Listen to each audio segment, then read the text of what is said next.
धुंबळ सहल 2025 आलेला प्रश्न होता की 1 ते 100 पर्यंतच्या सर्व संख्यांची बेरीज किती। याचाच अर्थ काय, आपल्याला कितवी संख्या पाहिजे होती, 100वी त्रिकोणी संख्या कोणती असा प्रश्न।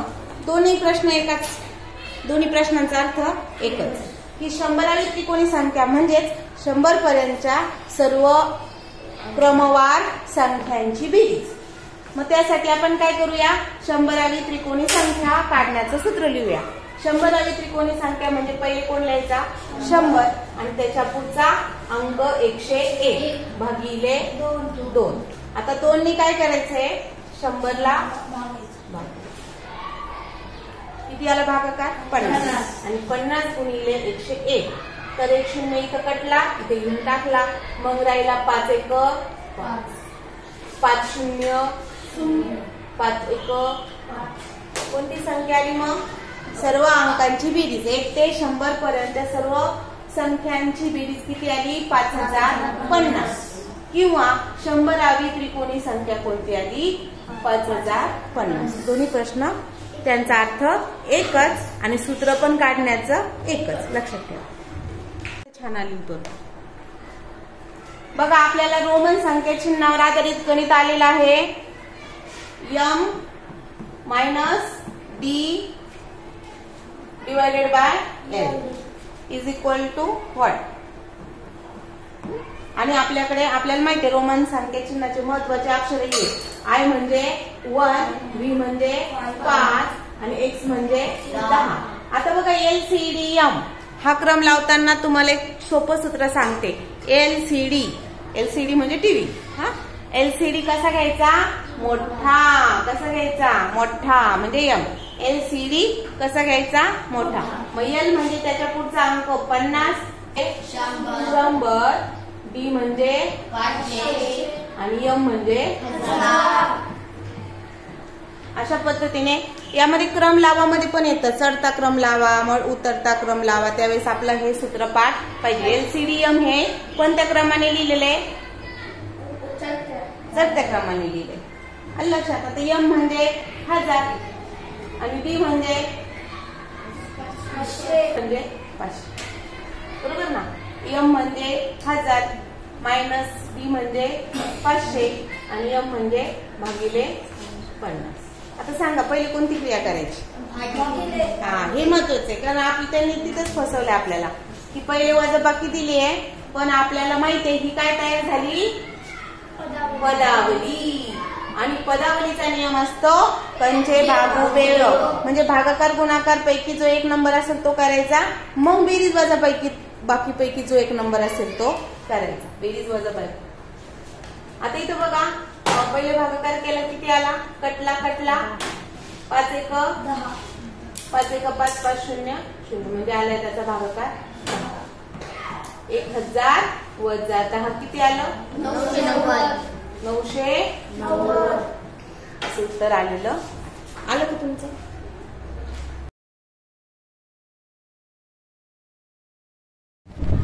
बघा पुढचा प्रश्न आहे 58/50 दशांश अपूर्णांकात कसे लिहाल। तर याचा अर्थ आहे दशांश चिन्ह वापरायचं किंवा छेद 10च्या पटीत करायचं, 10 100 1000 त्याला काय म्हणतात, दशांश अपूर्णांक। मग आता मला सांगा 2 पद्धतीने करता येतात। याचा छेद आपण 10 करू शकतो, भागाकार नाही जात दोघांना, असं भागाकार करून नाही, मग 100 करू शकतो, कितीने भागलं, कितीने गुणलं 2, याला पण कितीने गुणलं, किती लिहिला 16/100। पण आपल्याला जर का छेद 100 अंश छेदात उत्तर पाय आहे का, नाही, आपलं पॉइंट मध्ये उत्तर, मग याला आपल्याला कशाला लिहायचंय, पॉइंट मध्ये। मग हा कुणाच्या घरात आहे बघा, याचं वाचन करा, 16 मग जे बोललं त्याच्या घरात याचं एकक आला पाहिजे। मग शतांच्या घरात एकक, त्याच्या मागे दशांच्या घरात 1, शतांच्या घरात एकक, दशांच्या घरात 1 आणि दशांश चिन्ह। किंवा अजून सोपी पद्धत, जेवढे शून्य आहे तेवढे घर सोडायचे. कोणत्या बाजूनी? उजव्या बाजूनी. अपूर्ण घरं कुठं असतात? उजव्या बाजूनी. मग अपूर्ण घरं सोडले कोणत्या बाजूनी? किती सोडले? जेवढे शून्य आहे तेवढे. किती शून्य आहे?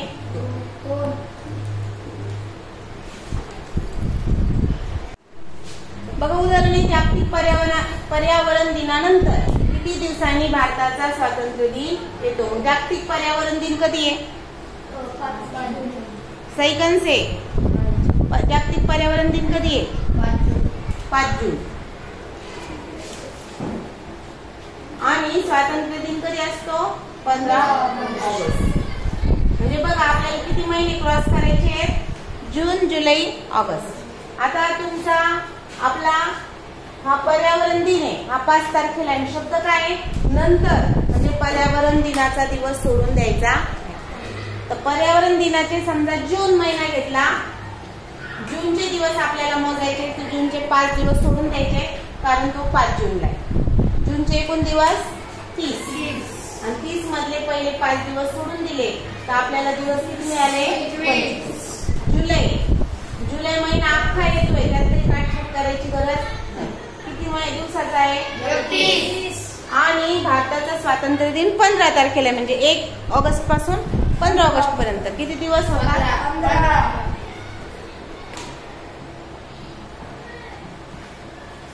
15 दिवस. मग आता आपण एकूण दिवस मोजूया. किती आले? 71. पण बघा इथं जर प्रश्न असा आला असता, या नंतर ऐवजी जर का पासून आला असता, बघा का, जर का इथं पासून शब्द आला असता तर 72 दिवस आले असते का? तर तुम्हाला इथं हे 5 वजा करताच नसते आले, इथं 4 वजा करावं लागले असते. लक्षात घ्या, पासून नंतर शब्दाला आपण आधी पण सांगितलं का अंडरलाईन करायची. पासून पर्यंत या 2 शब्दांकडे लक्ष ठेवायचं. इथं जर नंतर ऐवजी पासून आला असता तर दिवस आले असते 72. शनिवारी 630 विद्यार्थ्यांपैकी 5/7 मुले हजर होती. एकूण विद्यार्थी किती? 630. त्यापैकी हजर किती? 5/7 मुलं हजर होती. तर गैरहजर मुलं किती? सांगा बरं. जर एकूण मुलांचे किती भाग पाडले? 7. एकूण मुलांचे भाग पाडले 7. त्यापैकी किती भाग मुलं आले? 5. तर गैरहजर मुलं किती? 7 पैकी 2 भाग मुलं गैरहजर होती. 7 भाग केले, 7 पैकी 5 भाग मुलं हजर होती. तर किती मुलं गैरहजर होती? 7 पैकी 2 भाग मुलं गैरहजर होती. मग आता आपण काय करूया? डायरेक्ट आपल्याला गैरहजर मुलं विचारले म्हणून आपण काय केले? 630 चे म्हणजे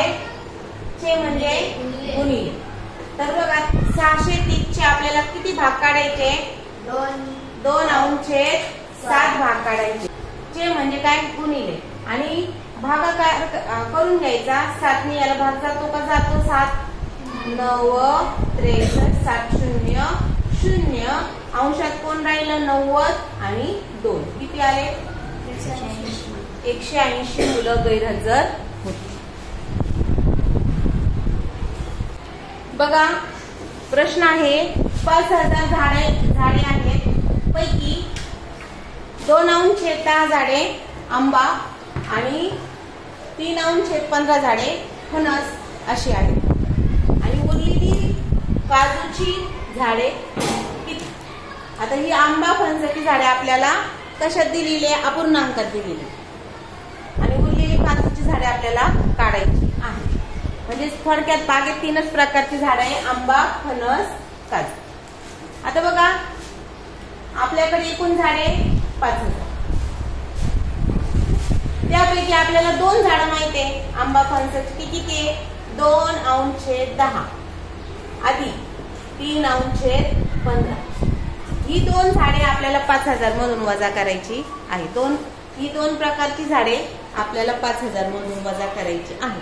परंतु त्याचे जे छेद आहे ते सारखे म्हणून आपल्याला पहिले काय करावं लागेल? त्यांचे छेद सारखे करून काय करावं लागेल? बेरीज करावी. आता याचा छेद सारखा करण्यासाठी यांना कितीने गुणलं? 2 नी. आणि याला पण कितीने गुणलं 3. याचा झाला 15 दुने 30. मग याचा 30 होण्यासाठी याला कितीने गुणलं 3 ने आणि अंशाला सुद्धा कितीने गुणलं 3.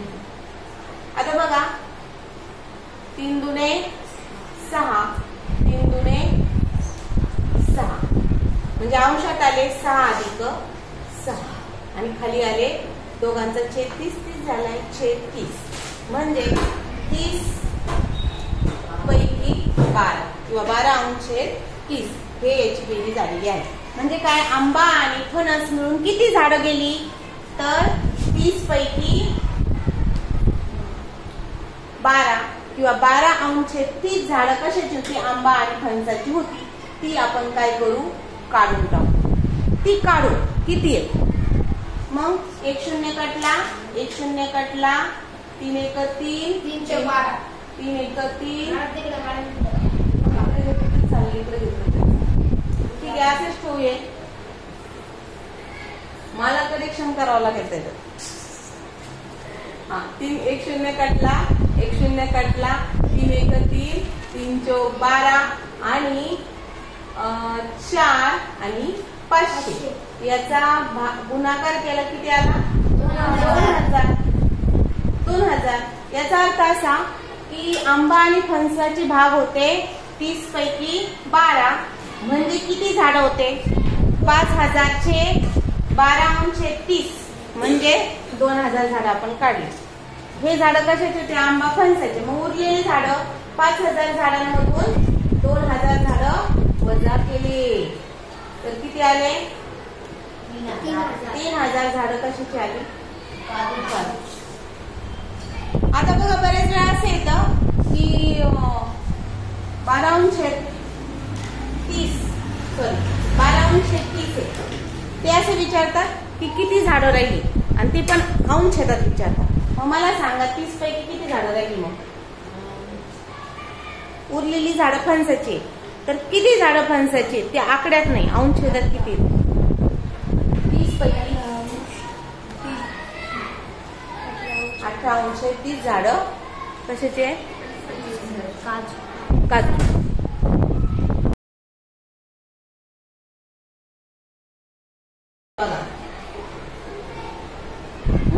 आता 31 काय करायचं अंश छेदात रूपांतर करून घेतलं 7 8 56 7 8 56 अधिक 1 57 अंश 8 वजा 10 60 आणि अंश 1 आहे तो मिळवला किती झाले 61 अंश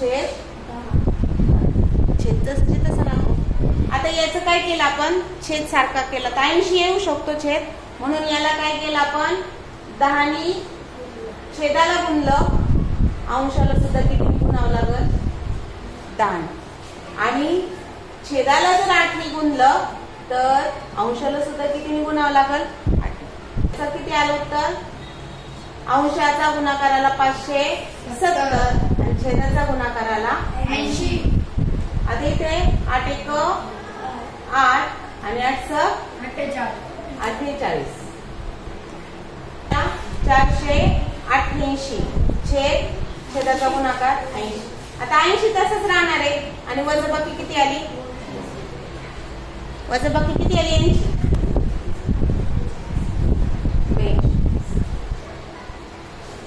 मग आता बघ याचं पूर्णांक मध्ये रूपांतर काय होईल 80 1 80 आणि बाकी राहिली हे उत्तर आहे नाही. मग आता बघा याचं संक्षिप्त रूप आहे असेल उत्तर आहे पाठीचं काय उत्तर आलं 1.2 अंश 80. आता हे उत्तर तिथं नाहीये पण उत्तर आता कोणतं आहे तिथं तर 1 अंश 40 उत्तर आहे पहा 1.1 अंश 40 याचं संक्षिप्त रूप करा बे 1 बे बे चौक 8 बे 0 0 आलं हे उत्तर. बघा आपण आज वेगळ्या पद्धतीने पूर्णांक युक्त अपूर्णांकाची बेरीज करणार आहोत. फक्त या बेरजेमधले काही महत्वाचे पॉइंट्स लक्षात ठेवायचे एकदम सोपी पद्धती. इथं पूर्ण आहे बघा 7 पूर्णांक 6 पूर्णांक आहे आणि 3/4 3/4. मग बघा इथे पूर्णची बेरीज करायची. पूर्ण कोण आहे? इथं पूर्ण आहे 7, इथं पूर्ण आहे 6. यांची बेरीज झाली 13. आता अपूर्ण कोण आहे? ती लिहून घ्यायची 13. नंतर अपूर्ण कोण आहे? 3/4 3/4. यांची बेरीज करायची. 3/4 अधिक 3/4 किती आली? छेद सारखा आहे त्यामुळे छेद सारखं करायचा काही त्रास नाही. मग छेद जसाची तसा आणि अंशाला 6. आता जर का तुम्ही असं लिहिलं तर बघा इथं काय तयार होतं? हे उदाहरणामध्ये छेद कधीही अंशापेक्षा मोठा असत नाही. मग याचा काय करायचं आपल्याला? याचा अर्थ असा की 6/4 मध्ये छेद लहान आहे आणि अंश मोठा आहे. याचा अर्थ याच्यात एक पूर्ण निघतो. याचं रूपांतर पूर्णांकामध्ये करता येते. मग 6/4 रूपांतर आपण पूर्णांकात करूया. पहिले छेद जसाची तसा लिहिला. छेदाने 6ला भागलं. किती आला? 4 1 4. बाकी राहिली म्हणजे बघा पूर्ण किती राहिले? आता पूर्ण किती राहिले? 1. आणि अपूर्ण किती राहिले? 2/4. मग आता बघा आपण काय करूया? पहिला जो पूर्ण आहे आपण काय करूया? पहिला जो पूर्ण आहे 13 आणि याच्यामध्ये जो पूर्ण निघाला तो किती होता? 1. त्याची बेरीज करूया. किती आली बेरीज? 14. आणि अपूर्ण कोण राहिला? याची बेरीज झाली 14 आणि अपूर्ण कोण राहिला? 2/4 किंवा 14 पूर्णांक. याचं देखील संक्षिप्त रूप करू. बेक बे बेगुणे 1 पूर्णांक 1/4 14 पूर्णांक 1/4. आलं लक्षात?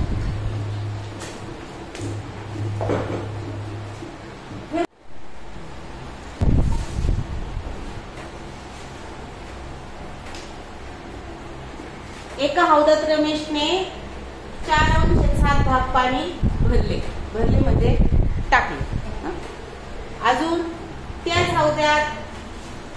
त्यानंतर त्याच हौदात सतीशने 1/4 पाणी भरले म्हणून काय केलं आपण? अधिक. इथं भरले ना म्हणजे अधिक केलं. उमेशने त्याच हौदातलं किती भाग पाणी झाडांना दिलं? 3/14 पाणी झाडांना दिलं. म्हणजे एवढं जे पाणी होतं हे भरलेलं एकूण पाणी याच्यातून काय केले त्याने? 3/14 भाग पाणी झाडांना दिले म्हणजे कमी झाले पाणी. पण आता सर्वात शेवटी त्यांनी सांगितलं की हौदाची क्षमता किती होती? 560 लिटर. पण 560 लिटर पाणी होतं का? नाही. 560 लिटरच्या हौदामध्ये पहिले एकूण भाग होते 7. त्यापैकी 4 भाग पाणी कोणी टाकलं? रमेश. नंतर हौदाचे 4 भाग मानले त्यापैकी 1 भाग पाणी कोणी टाकलं? सतीश. लक्षात आलं? आता आपण काय करूया? टोटल भाग किती पाणी पडलं त्याची बेरीज करूया. किती भाग पाणी पडलं त्याची बेरीज करू. याची काय करू? बेरीज. टोटल किती भाग पाणी पडलं? तर 7 पैकी 4 भागात इथे 4 पैकी 1 भाग पाणी पडलं. आता याचा छेद आपण काय केला? समान करून दिवाळी म्हणून बेरीज होईल. याला किती गुणलं? 4 नी.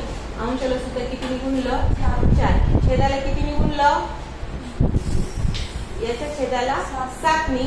तर अंशाला सुद्धा किती गुणलं? 7 नी. मग बघा अंशात किती आले? 7. या अंशात किती आले? 16.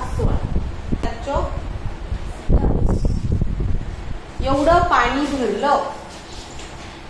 पहिले 7 पैकी 4 भाग मग 1 पैकी 4 भाग यांची बेरीज केली ती आली 28 पैकी 23 भाग पाणी भरलं. आणि किती काढलं? 14 पैकी 3 भाग पाणी काढून टाकलं. आता याचा पण छेद सारखा करणं गरजेचं आहे. बरोबर? मग याचा छेद सारखा केला 2 नी गुणून.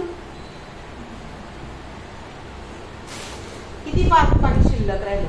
एवढं ओतलं 23°28 पाणी आता सध्या त्याच्यात आहे. त्यातून आता उमेशने किती काढलंय? 3°14 काढलंय. मग किती राहिलं बघा? 23 या दोघांची गुणाकार 3 दुने 6 आणि 14 दुने 28. मग बघा यांची 23 वजा 6 किती येतात? 17°28 एवढं पाणी शिल्लक आहे. एकूण किती हौद? 56 लिटर. सॉरी, एकूण हौदात किती पाणी बसतं? क्षमता किती? 560 लिटर चा हौद आहे. 560 लिटरचा हौद आहे. आणि किती पाणी आता सध्या शिल्लक? किती पाणी आहे? 17°28 आपल्याला काढायचे आहे. आले लक्षात? 560 चे 17°28 पाणी शिल्लक आहे. ते किती आहे ते आपल्याला काढायचं आहे. आता तुमच्या लक्षात आलं असेल 28चा पाडा 28 1 28 28 दुने 56 28 0 0. मग अंशात कोण राहिलं?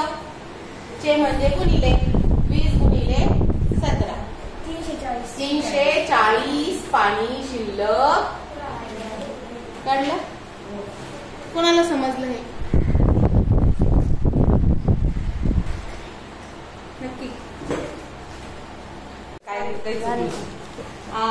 नवी एक पद्धत अशी पण आहे बघायच्यात. एका हौदात रमेशने 7 पैकी 4 भाग पाणी भरले. नंतर 7 पैकी 4 भाग भरले ना. मग त्यानंतर सतीशने 4 पैकी 1 भाग पाणी भरले. आणि मग उमेशने काय केलं? 14 पैकी 3 भाग पाणी काढून घेतलं. आता त्या हौदामध्ये त्याची क्षमता आहे 560 लिटर. मग त्या हौदात किती पाणी शिल्लक असेल? आता याचं सर्वात महत्वाची गोष्ट लक्षात ठेवा ही आहे, हौद किती लिटरचा आहे तेवढे त्याचे भाग केलेले असतात आणि त्यापैकी त्यात पाणी भरलेलं असतं. म्हणून बघा पहिला आहे रमेशने 7 पैकी 4 भाग केले. तर सर्वात महत्वाचं आपण लिहिलं की रमेशने भरलेलं पाणी एक तर टाकी आहे 560 लिटरची. त्यापैकी 560 चे किती भाग? 4/7 भाग. म्हणजे थोडक्यात 560 चे भाग किती केले? 7. 560 चे भाग किती केले? 7. आणि त्यापैकी किती भाग घेतले? चला भाग करूया. भाग कितीचा तो 7 7 8 56 आणि 7 0 0 म्हणजे एक भाग आला 80चा. असे किती भाग पाणी भरले? 4 भाग. म्हणजे त्यात पाणी भरलंय 320. कोणी भरलं? रमेश. हा आहे रमेश. दुसरा आहे सतीश. सतीशने काय केलं? 560 चे किती भाग पाणी भरलं? 104 पाणी भरलं. मग आता सतीशच्या वेळेस त्या टाकीचे किती भाग केले सतीशनी? 4. आणि त्यापैकी किती पाणी भरलं? 1 भाग. चला आपण 4 भाग करू. 4 1 4 चौक 4 0 आणि एकच भाग म्हणजे 140. म्हणजे बघा आता पाणी किती लिटर भरले? अजून कोणी पाणी भरलं का नाही? सतीशनी भरले 320 लिटर पाणी आणि रमेशनी भरले 320 लिटर पाणी आणि सतीशने भरले 140 लिटर पाणी. टोटल पाणी हौदात आता आहे 460. पण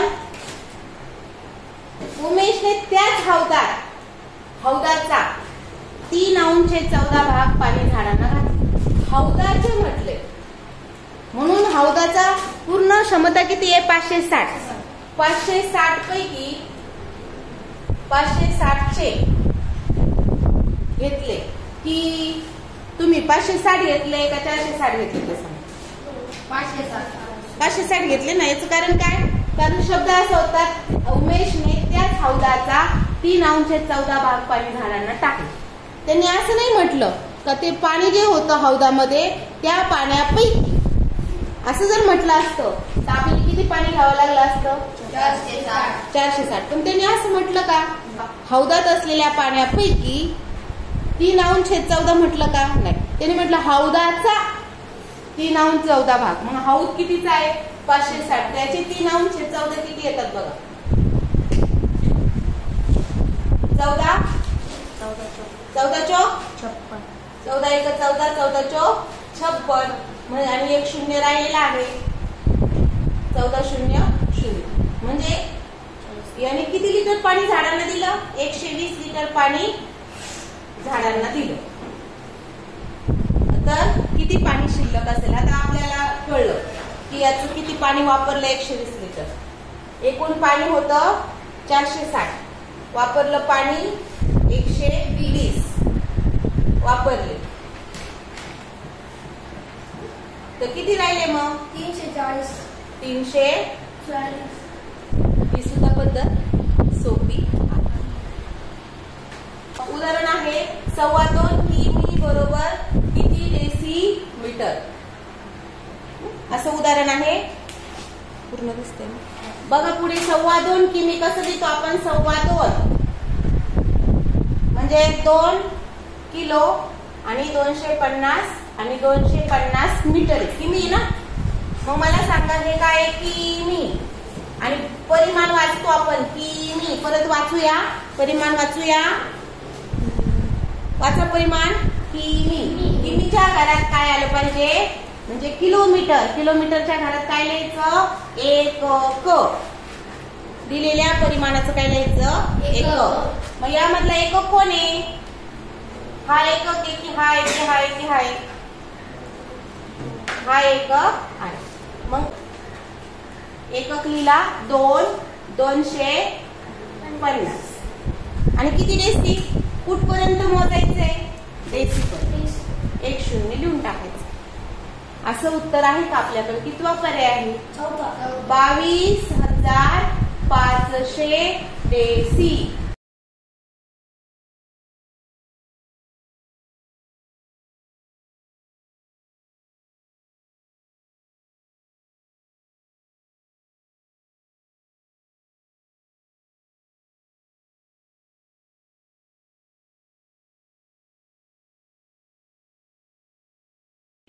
केलं. आता बघा 500 मीटर दोरीचे किती तुकडे केल्यास प्रत्येक तुकड्याची लांबी 500 सेंटीमीटर भरते. म्हणजे मोठा तुकडा कितीचा आहे? 50 मीटरचा. आणि त्याचे भाग केले. किती भाग केले माहिती नाही, पण एक तुकडा कितीचा झाला?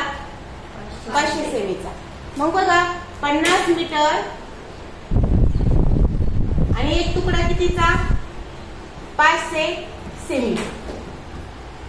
भागाकार होतो का? बघा नाही होणार, कारण इथं सेमी आणि इथं मीटर आहे. मग याचे आपण काय करू? 50 मीटरचे काय करू आपण? सेंटीमीटर करू. 1 मीटर बरोबर 100 सेंटीमीटर. म्हणजे मग 50 मीटर म्हणजे 5000 सेंटीमीटर. असं काय झालं? आपण आता त्याची सुट्टी करून घेतले सेंटीमीटर. आणि आपल्याकडे आधीचे एक दुरीचे आहे. किती आहे?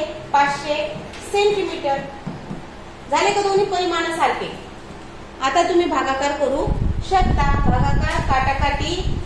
अंशातला 1 शून्य गेला, छेदातला गेला, अंशातला 1 शून्य गेला, छेदातला गेला. आता राहिले 5 आणि 50. 5 एक 5, 5 शून्य शून्य. लक्षात. आता मग किती राहिलं? किती भाग झाले मग?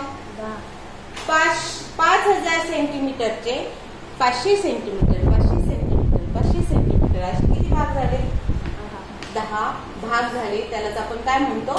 तुकडे.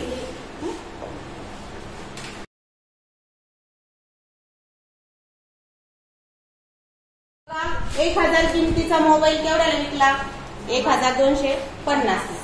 तर शेकडा नफा किती? शेकडा म्हणजे 100 रुपयाला नफा किती? मग लक्षात ठेवा, आपल्याला नफा कधी होतो? कोण जास्त असतं? खरेदी किंमत आहे आणि विक्री किंमत. खरेदी किंमत कोणती आहे? 1000चा मोबाईल म्हणजे मूळ किंमत कोणती आहे? 1000. आणि विकलं केवढ्याला? 250. मग नफा किती झाला? 250. मग आपण काय सूत्र आहे? नफ्याचं सूत्र आहे विक्री किंमत जास्त असते म्हणून नफा होतो. खरेदी किंमत जास्त असली तर काय होतो? तोटा होतो. मग इथं विक्री किंमत जास्त आहे, मग विक्रीमधून खरेदी वजा केली. विक्री किंमतीतून खरेदी किंमत 1000 रुपये काय केले? वजा केले. किती नफा झाला? 250. आता आपल्याला जर शेकडा नफा काढायचा असेल, शेकडा म्हणजे 100ला किती, तर त्याच्यासाठी नेहमी लक्षात ठेवायचं का नफा हा नेहमी खरेदी किमतीवरच असतो. मग लिहायचं सूत्र खरेदीवर नफा, तर 100ला किती नफा, शेकडा नफा काढायचा आहे ना. मग खरेदी किती आहे 1000 आणि नफा किती आहे 250, तर 100ला किती, तिरकस गुणाकार. मग काय नाही, फक्त 250 छेद 1000 गुणिले हा जो भागिले तो इकडे नेताना काय झाला गुणिले, किती झाले 100. किती शून्य कटले, 2 शून्य कटले, 2 शून्य कटले, 1 शून्य कटलं, 1 शून्य कटलं, किती राहिले 25.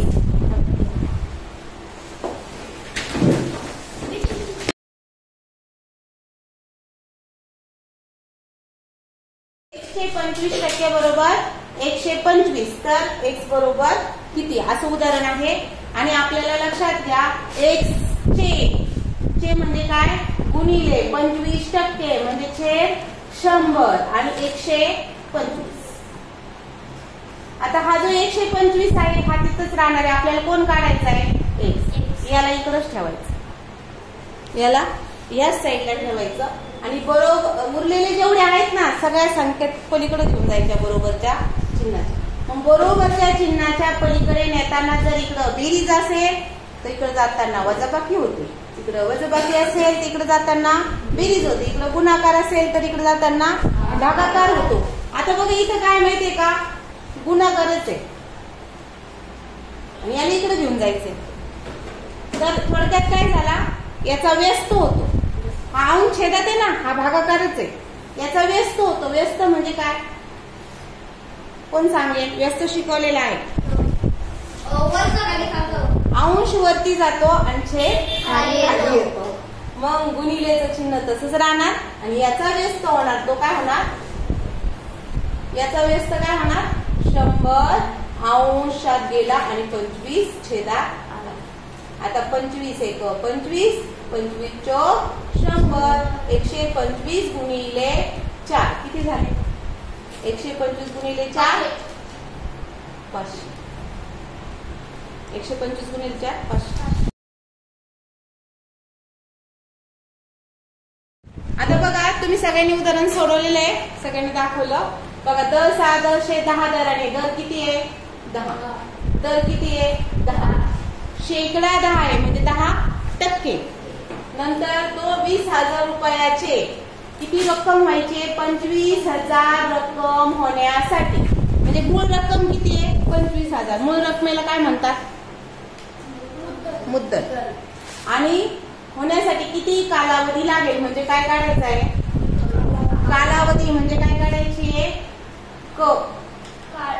काळ मुदत. म्हणजे आपल्याला बघा याचा अर्थ आपल्याला व्याज पण दिलंय, मुद्दल पण दिलंय, दर पण दिलाय असं त्याचा अर्थ होतो. मग आपल्याला काय काढायचंय इथं तर व्याज काही दिसत नाही. मग आपल्याकडे एक सूत्र आहे बघा रास बरोबर मुद्दल अधिक व्याज. मग रास किती दिलेली आहे, रास किती येणार आहे आपल्याला 25,000. बघा रास आपल्याला किती मिळाली पाहिजे, मुद्दल आहे 20,000, मुद्दल आहे 20,000, व्याज किती मिळणार आहे माहिती नाही पण आपल्याला मिळणार आहे परत मिळणार आहे 25,000. म्हणजे लक्षात घ्या मग व्याज किती असेल, जर 20,000 मुद्दल आहे आणि आपल्याला 25,000 मिळणार आहे तर व्याज किती असणार आहे 5,000. मग इथं काय लिहूया आपण आपलं व्याज मिळालेलं आहे 5,000. आपल्याला हे सूत्र आहे बघा इथं सरळ व्याज बरोबर मुद्दल क छेदी 100. यातला आपल्याला कोण काढायचं आहे क. सरळ व्याज किती आहे 5,000, मुद्दल किती आहे 20,000, दर किती आहे 10% आणि माहिती काय नाहीये क माहिती. तर पहिले ही क्रिया करून घेऊन मग उरलेले तिकडे घेऊन जाऊ. एक शून्य कटला, एक शून्य कटला, एक शून्य कटला, एक शून्य कटला, कोण राहिला? 2000. हा इथं गुणिले, हा 2000 इथं गुणिले आहे बघा, याला दिसतं ना. तर इथं काय होईल, तो पलीकडे जाताना काय होईल? भागिले. दोन शून्य कटले, अंशातला शून्य, छेदातला शून्य, अंशातला शून्य कटला, छेदातला, किती राहिले? 5/2. मग याचं किती आलं? 2.5. आता 2.5 कालावधी आहे. कालावधी म्हणजेच कालावधी कशात असतो? कालावधी वर्षात असतो. मग 2.5 हे काय आहे? वर्ष आहे. म्हणजे 2.5 वर्ष. 2.5 वर्ष म्हणजे 2 वर्ष 6 महिने. 2 वर्ष आणि 6 महिने. 2 वर्ष आणि 6 महिने. हा पर्याय आहे तिथे? हो. किती नंबरला? 2 वर्ष 6 महिने हे उत्तर आलेलं आहे. फक्त समजून घ्या. बघा आता आपल्याला इथं काढायचं आहे लसावी आणि मसावी. सर्वात पहिले लसावी मसावी काढताना आपल्याला मूळ अवयव काढावे लागतात. काय काढावे लागतात? मूळ अवयव. आता या ज्या 2 संख्या दिल्या यांचे मूळ अवयव काढायचे.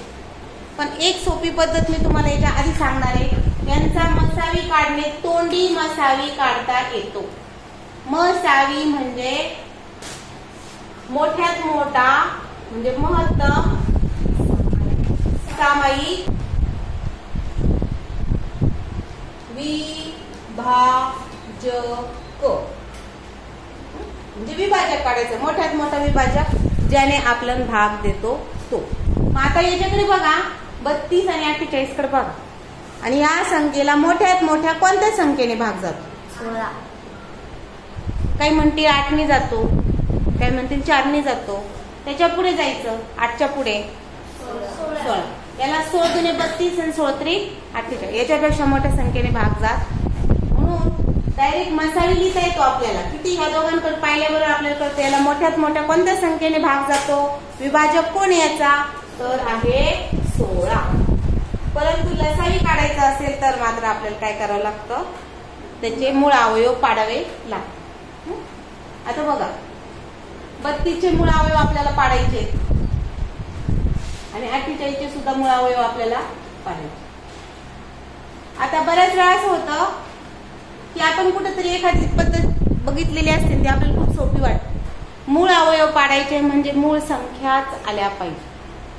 हा पहिला नियम, मूळ संख्या आल्या पाहिजे. मग पहिली मूळ संख्या कोण आहे? 2. मग याला 2 नी भाग जात असेल तर द्यायचा, नाही तर दुसरी मूळ संख्या घ्यायची 3. जातोय की याला भाग? समय जातो. 2 नी भागलं, किती आला भागाकार?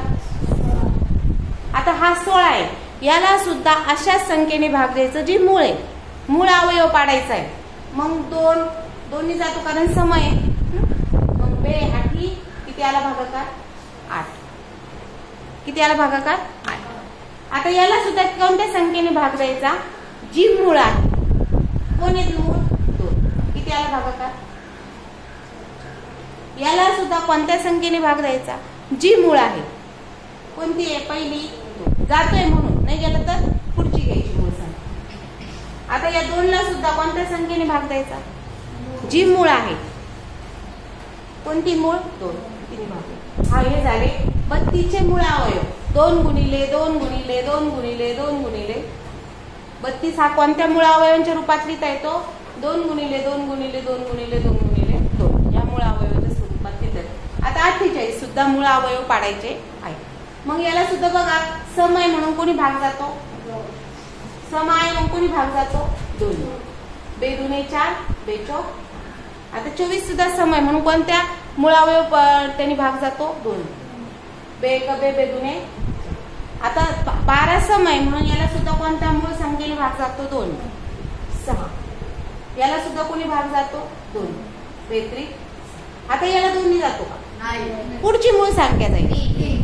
पहिली मूळ संख्या घेतली, आता 3 जात नाही. आता कोणती घेतली? 3. दुसरी मूळ संख्या 3 1. सध्या आपले मूळ अवयव तयार झालेले आहेत. बघा 32 हा कसा लिहितात? 32 हा मूळ अवयवाच्या स्वरूपात कसा लिहितात? 2 गुणिले 2 गुणिले किती? 2 आहे पा 5.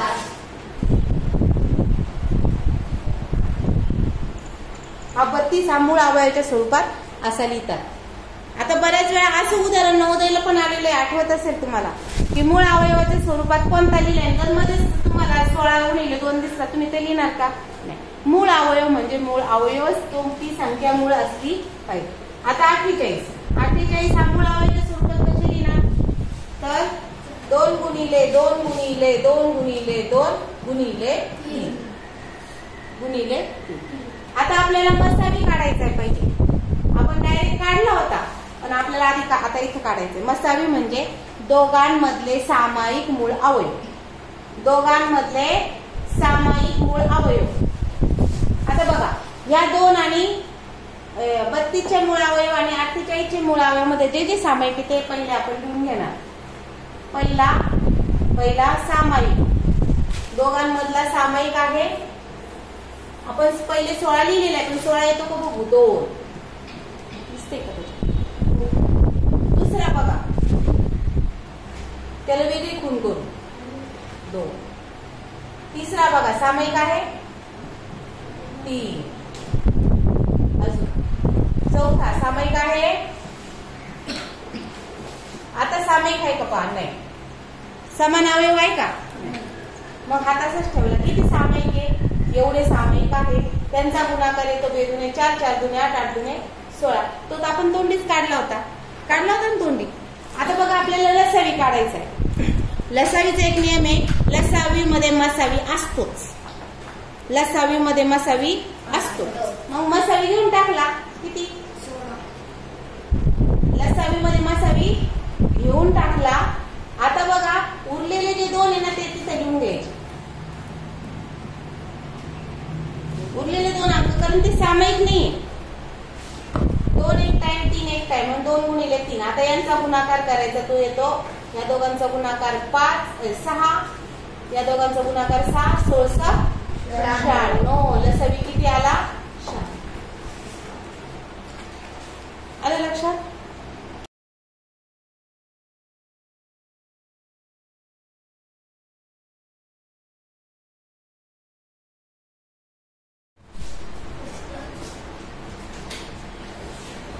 त्याच्यामुळे शंतनू गेला इस्रोला, त्याच्यामुळेच तुमच्या 4 पोरांची वय एका वर्गातल्या निवड झाली। चला पुढचं घेऊया, 23 आणि 24। या कशा संख्या नीट लक्ष घ्या, या आहेत क्रमवार संख्या। कोणत्या संख्या आहेत? क्रमवार संख्या। क्रमवार संख्यांचा लसावी मसावी, क्रमवार संख्यांचा लसावी मसावीचा एक नियम आहे। काय नियम आहे? क्रमवार संख्यांचा लसावी मसावी नेहमी नाही, क्रमवार संख्यांचा मसावी मोठ्यात मोठा सामायिक विभाजक 1 असतो। क्रमवार संख्यांचा मसावी काय असतो? 1 असतो। मग आता मला सांगा, जर मसावी 1 असतो तर लसावी किती असेल? तर लसावी असतो या दोघांचा गुणाकार, 23 गुणिले 24, यांचा गुणाकार येतो 552, म्हणजे लसावी किती आला? 552, मसावी किती आला? 1। आता बघा याच्यावर आधारित एक सूत्र आहे, त्याच्यावर आपण ते बघूया। 2 संख्यांचा गुणाकार, 2 संख्या बरोबर सांगा, लसावी गुणिले मसावी। या सूत्रानुसार सुद्धा आपल्याला हे विधान चेक करता येईल। आता मसावी 2 संख्यांचा गुणाकार, कोण आहे 2 संख्या? 23 गुणिले 24, या 2 संख्यांचा गुणाकार। कोणत्या 2 संख्या आहे ज्यांचा तुम्ही मसावी काढता त्या? या 2 संख्या कोणत्या आहेत? ज्यांचा तुम्ही मसावी लसावी काढणार आहे त्या 2 संख्या, त्यांचा गुणाकार कोणाबरोबर असतो? लसावी आणि मसावी बरोबर असतो। बघा मसावी 1 आहे, बघता क्षणी तुमच्या लक्षात येईल, 23 आणि 24 कडे पाहिलं तर तुमच्या लक्षात येईल हिला कोणत्याच संख्येने भाग जात नाही, फक्त एकाच संख्येने भाग जातो, तिलाच मोठी संख्या म्हणायचं आणि तिलाच लहानी संख्या म्हणायचं। मग मोठी संख्या, मोठ्यात मोठी भाग जाणारी संख्या सामायिक दोघांमधली ती आहे फक्त 1, म्हणून मसावी काय आला? आता मला सांगा, इकडे तुम्ही गुणाकार लिहिलाय 23 गुणिले 24 आणि इथं लिहिलाय 1. जर हे दोघं जण बरोबर व्हायचे असतील, हे बरोबरचं चिन्ह आहे, हा बरोबरच्या चिन्हाचा डावा भाग आणि हा बरोबरच्या चिन्हाचा उजवा भाग जर बरोबर व्हायचे असतील तर इथं किती आले पाहिजे? या दोघांच्या गुणाकारा येऊन, कारण इथं तर काय असावी 1. मग या दोघांच्या गुणाकारा एवढे आले पाहिजे, म्हणजे या दोघांचा गुणाकार किती आहे? 552. समजलं?